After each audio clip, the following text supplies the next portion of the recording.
Hey guys, welcome back to NASCAR Talk, the final race recap of the year until the Busch Clash that comes next year in February, mid-February. I'm excited for that. That's going to be hosted in the new LA Coliseum track that they're building. So this is going to be the final race recap of the year. Hope you guys enjoy. Well, as all of you know, this is a very special weekend that just took place. It's the championship weekend. I just kind of want to gloss over quickly the Truck and Xfinity. I just want to mention the Truck Series. My boy Zane Smith got second in the point standings again. Ben Rhodes passed him with 8 to go. He got caught behind a lap car. That allowed Ben to get right to his bumper. He kind of moved Zane out of the way and drove off with the win. Congrats to Ben Rhodes getting his first ever championship, but it's nonetheless disappointing that Zane Smith came up just a little bit short once more. And for the Xfinity Series Championship, what a happy moment. We saw Daniel Hamrick get his first ever championship, but on top of that, it was his first ever win in the Xfinity Series. Plus, he's never won in Truck or Cup either. This was his first ever top 3 division NASCAR win, and it was for a championship. He did a backflip off of his car. It was overall really cool to watch. I was really excited after seeing him win. Overall, I thought the Xfinity race was awesome. I'll give it an 8.5 out of 10. And for the truck race, I'll give it an 8 out of 10. I thought the 2 races before the Cup, they were both pretty good. So I enjoyed them. But now it's time to talk about the Cup race. Kyle Larson, I think we're going to talk about first. He won the championship. His first career championship. Is a 50-50 shot that we were going to have a new champion. We had Chase Elliott and Drax Jr. past champions, and then we had Denny Hamlin and Kyle Larson looking for their first. And Kyle Larson was able to get the championship, but it was certainly not easy. Now, he led early in the race because he won the pole, and it looked like this was going to start a theme. It looked like he was going to lead a lot of the laps, but Chase Elliott was able to pass him and just play battle with him for a long time. And little did we know the Joe Gibbs cars would show strength later in the race, and at one point, around maybe like 50 to go, I thought Kyle Larson was possibly the worst car on the racetrack, which is very surprising. Now, I just want to mention, obviously, Kyle Larson was the guy who drove the car to victory lane and across the line, but I think out of all the championships I've seen, this championship was won by a pit stop the most out of any of them. 2017, it was just good racing, I'd say. 2018, Joey Logano was just able to drive up front. 2019, Kyle Busch. I think there was a little bit of pit strategy, but not much. And then 2020, Chase Elliott just had a good car at the end. But this year, it was all Kyle Larson's crew at the end. He was running 4th of the championship for, and his pit crew put up a blazing 11.2 second pit stop, which put him in the lead, which allowed him to drive away with the win. Now, of course, it was not easy, considering he still probably had the 4th best car. Not necessarily 4th best, but I don't think it was the best car. Martin Truex Jr. was able to chase him down and just kind of run maybe like half a second to a second off of him, but not close enough to stop Kyle Larson from winning the championship. Honestly, this format has showed some championships that probably maybe shouldn't have been won by drivers, maybe weren't as deserved. Off the top of my head, I think of Joey Logano 2018. That one, he wasn't the best car all year. Chase Elliott 2020, he earned it at Phoenix, but if it was the old Winston Cup Series format and it was just, all year round, it would have either been Kevin Harvick or Denny Hamlin's championship. Probably Kevin Harvick's. But then, I can't really think of any others, but this format isn't good, but luckily Kyle Larson was able to get this championship. I wasn't jumping out of my seat to see him win the championship, but one thing I was happy about him winning was the fact that he won with 10 wins. It wasn't, say, Chase Elliott with 2 victories in an okay season, Martin Truex Jr., 4 victories. Now, that was the beginning of the year, but he kind of fell off pace. Denny Hamlin with a really good season, just not the amount of wins he would need. It wasn't any of those guys just snagging a championship. I think maybe Denny or Martin would have gotten it, and it would have been considered acceptable, but Chase Elliott, 2 wins both on road courses. If he won the championship right then and there at Phoenix, there wouldn't have been any revolting, because Chase Elliott's the most popular driver, but I do think a lot of people would have questioned the format, and a lot of people still do. So I think NASCAR's lucky that Kyle Larson won the championship. I don't think Kyle Larson's lucky at all. I think he was just playing good. But NASCAR really needed Kyle Larson to win it. 10 wins versus the maximum of 4. Like, if you get a guy winning the championship who had 4 wins versus a guy with 10 wins, that's not going to work. So I'm happy to see him win it. Next up, I'll talk about the guy who finished second in the point standings, Martin Truex Jr. Earlier in the race, I thought he was the 3rd worst or the 4th worst car. Denny Hamlin and him were the worst running cars at the time. Denny Hamlin had some bad pit stops, so it's debatable, but I think Martin was one of the worst cars at the beginning. His car wasn't driving the way he wanted it to. There was a lot of short runs, which allowed the Hendrick cars to stay up front. But after a while, Martin started creeping up towards the front. In fact, at one point, he was the 2nd car line, and finally he had the championship. I wouldn't even say even close to being in the bag, but it looked like he was going to be able to at least fight for it at the end. And he had it, and a caution came out for debris from, I believe, David Starr's number 13. This is one more reason why cars that aren't in the playoffs should not be in the playoffs. I think Martin Truex Jr. had the best car at the end. Kyle Larson had clean air, which was a huge benefit towards that team. Martin Truex Jr. I think had a better car, just dirty air.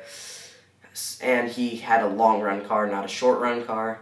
So I give Martin Truex Jr.'s performance an 8 out of 10.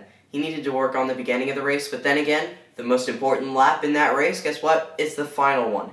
That's the one that wins you the championship, and that's what Martin almost did. He almost led at the end, and that would have been okay. So I think he said that this was possibly his final shot at a championship.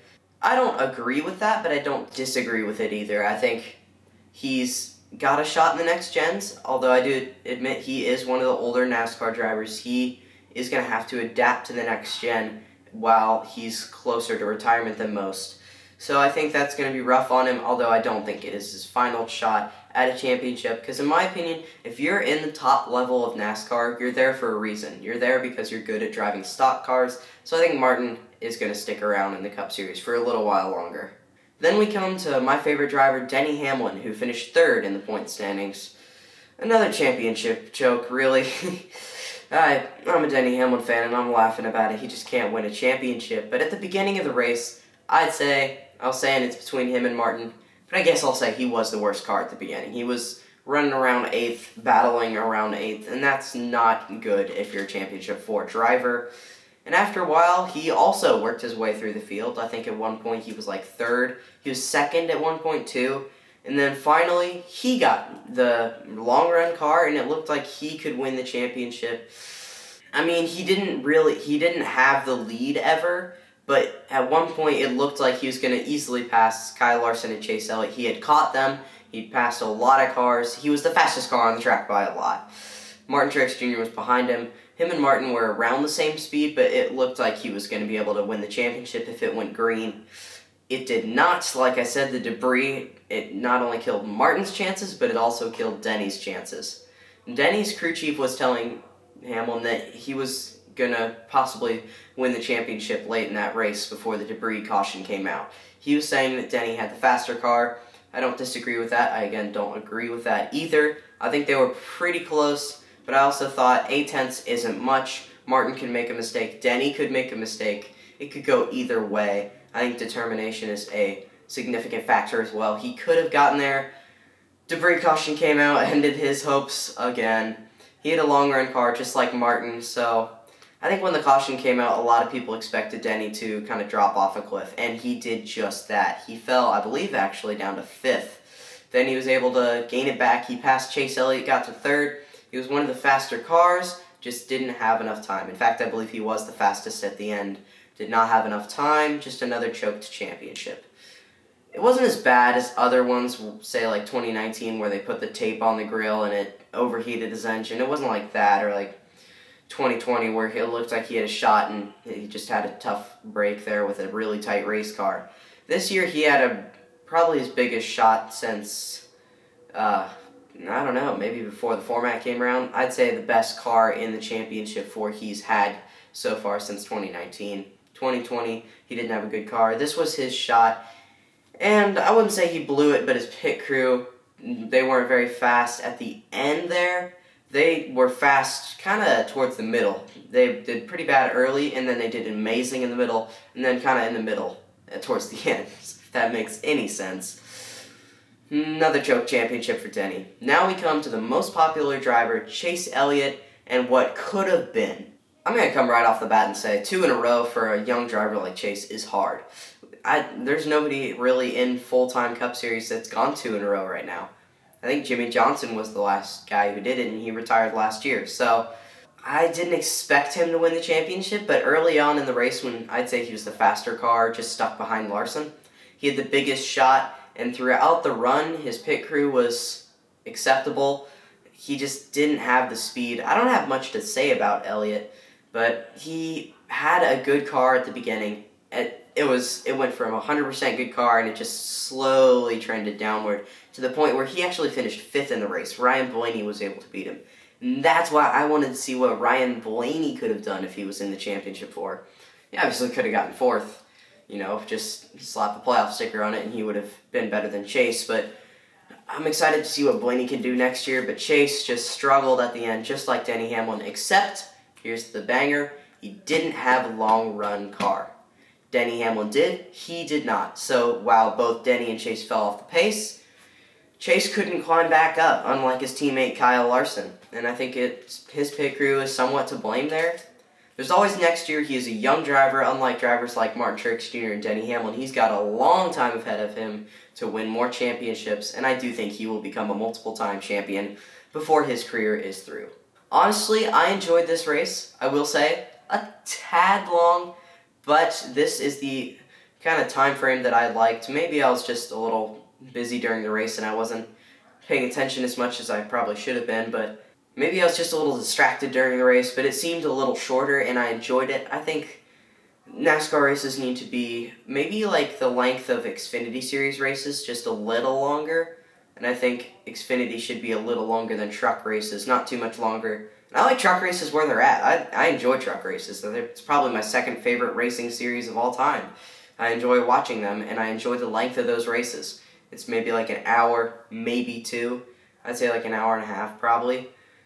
And it's a lot of fun. You just get an hour of good competitive racing, and a lot of times it's not a wreck fest, although super speedways and short tracks, depending on the short track like Martinsville, maybe even Bristol, can be wreck fests, but I enjoy watching the truck series on tracks, mile and a halves, road courses. There's a lot of cool tracks for the truck series to race at. But I'm going to say 8.5 out of 10 for the Cup race. Actually, I'm going to say a 9 out of 10 for the Cup race. I really enjoyed it. Congrats to Kyle Larson. I will say I wasn't really paying attention to drivers back in the pack at all because, well, I say back in the pack, but I mean like 8th, 9th.